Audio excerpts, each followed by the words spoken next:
New in this hour, a hearing for Wall Street Journal reporter Evan Gershkovich is happening in Russia right now. This is all related to whether his pretrial detention will be extended beyond May 29th. Now, Gershkovich last appeared in court in April, and that is when he asked that his detention be under house arrest rather than in jail. That appeal was denied, though, at that point.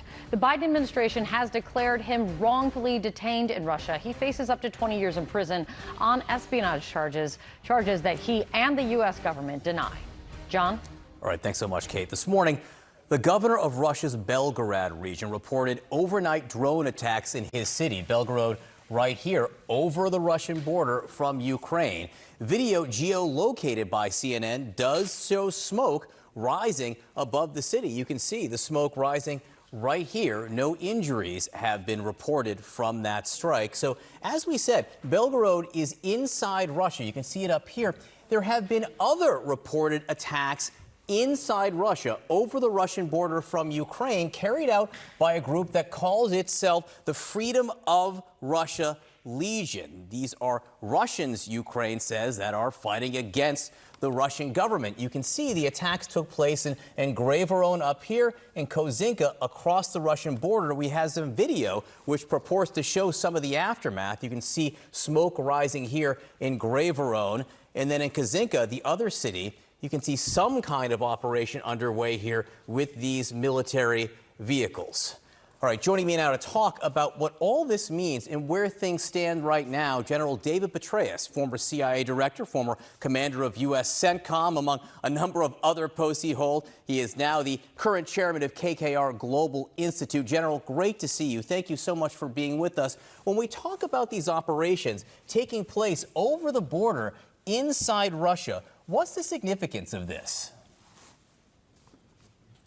Well, the significance of this is that it's a major distraction for the Russians at a time when they were trying to celebrate the final victory in Bakhmut, the city that they've largely destroyed. There's still a tiny Ukrainian element that's defending a remnant of that.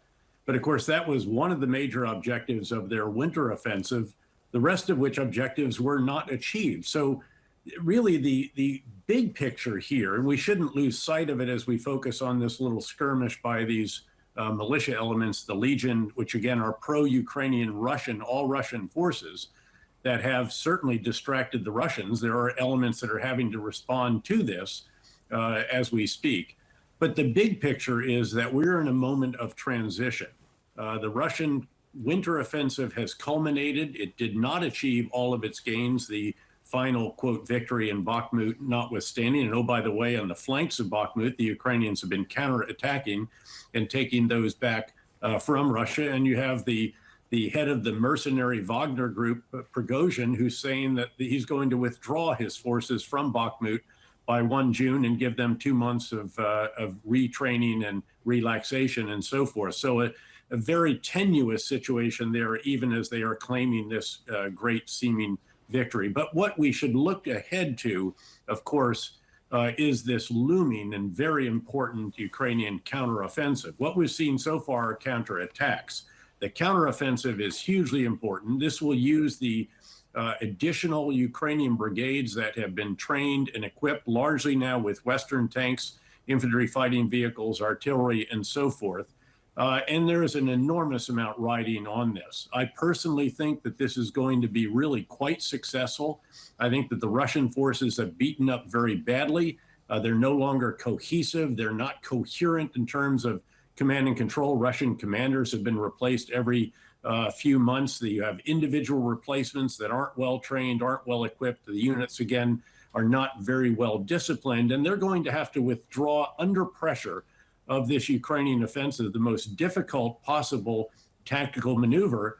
And I don't think they're going to do well at that. The Ukrainian forces, on the other hand, they have not been in combat for 15 straight months the way the Russians have. They've not sustained, these units have not sustained the losses that the Russians have. They've been in training in Germany, Eastern Poland, Ukraine, UK, and elsewhere, and very well equipped, disciplined, cohesive. And of course, they're fighting for Ukraine's war of independence. And so I think the implications of this are going to be very substantial. I do think that the Ukrainians are going to do better than a lot of analysts assess they will. And that's hugely important because of the overall importance of keeping Western support for Ukraine and ultimately convincing Putin that he's not going to be able to outsuffer the Ukrainians, the Americans, and the Europeans. General, very quickly, this counteroffensive is something that has been discussed for quite some time, more publicly, I imagine, than many military commanders would like. What's the weight at this point? Well, the weight at this point, there are two factors. President Zelensky has been open about one of those. There are still some Western tanks and other systems that they'd like to get into their units before they launch this. The other is very significant as well. You have to wait for the ground to get dry and firm, and the ground is still quite damp and moist, and therefore tanks, track vehicles would get mired if they go off-road, and they have to go off-road. The major obstacles, defensives, and defensive belts and so forth are focused on the roads. The Ukrainians will have to get off of those roads, crack through, break through the Russian fortifications, get them on the run, as I said, try to create disarray in these units that are now quite battered, beaten up, and not particularly coherent. And then I think they can achieve their ultimate offensive of separating the ability of the Russians to resupply Crimea along the southeastern coast of Ukraine by driving all the way to the sea there. General David Petraeus, always great to get your insight and help understanding the bigger picture. Thank you. Look forward to speaking with you again.